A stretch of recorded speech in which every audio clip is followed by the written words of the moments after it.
ಒಬ್ಬರು ಪ್ರಶ್ನೆಯನ್ನು ಕೇಳಿದ್ದಾರೆ.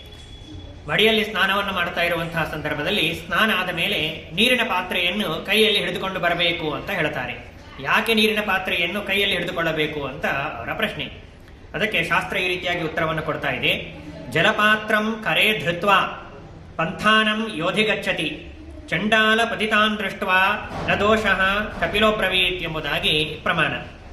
ಮಡಿಯಲ್ಲಿ ಇರ್ತಾ ಇರುವಂತಹ ಸಂದರ್ಭದಲ್ಲಿ ಸ್ನಾನ ಮಾಡಿ ಬರ್ತಾ ಇರುವಾಗ ಕೈಯಲ್ಲಿ ನೀರಿನ ಪಾತ್ರೆಯನ್ನು ಹಿಡಿದುಕೊಳ್ಳಬೇಕು ಎಂಬುದಾಗಿ ಹೇಳಿದ್ದಾರೆ. ಯಾಕೆ ಹಿಡಿದುಕೊಳ್ಳಬೇಕು? ಹಿಡಿದುಕೊಳ್ಳುವುದರಿಂದ ಏನಾಗ್ತದೆ ಅಂತಂದ್ರೆ, ಹಾದಿ ಉದ್ದಕ್ಕ ಬರ್ತಾ ಇರುವಂತಹ ಸಂದರ್ಭದಲ್ಲಿ ನೋಡಬಾರದಾಗಿರುವಂತಹ ಅನೇಕ ವಸ್ತುಗಳನ್ನು ನಾವು ನೋಡಿರ್ತೇವೆ. ನೋಡಬಾರದಾಗಿರತಕ್ಕಂತಹ ಅನೇಕ ವ್ಯಕ್ತಿಗಳ ದರ್ಶನ ಅಂತನೋದು, ಅಪವಿತ್ರವಾಗಿರತಕ್ಕಂತಹ ವಸ್ತುಗಳ ದರ್ಶನ ಅಂತನೋದು ನಮ್ಮಿಂದಾಗಿರ್ತದೆ. ಆ ಎಲ್ಲಾ ದೋಷಗಳು ಪರಿಹಾರವಾಗಬೇಕು, ಪೂಜೆಗೆ ನಾವು ಶುದ್ಧರಾಗಬೇಕು ಅಂತಂದ್ರೆ ನೀರಿನ ಪಾತ್ರೆಯನ್ನು ಕೈಯಲ್ಲಿ ಹಿಡಿದುಕೊಳ್ಳಬೇಕು ಅಂತ ಹೇಳಿದ್ದಾರೆ. ಆದ್ದರಿಂದಲೇನೆ ಹಿರಿಯರು ಹೇಳುವಂತಹ ಮಾತು, ಸ್ನಾನವನ್ನು ಮಾಡಿ ಬರ್ತಾ ಇರುವಂತಹ ಸಂದರ್ಭದಲ್ಲಿ ಕೈಯಲ್ಲಿ ನೀರಿನ ಪಾತ್ರೆಯನ್ನು ಹಿಡಿದುಕೊಂಡು ಬನ್ನಿ ಎಂಬುದಾಗಿ ಹೇಳ್ತಾರೆ.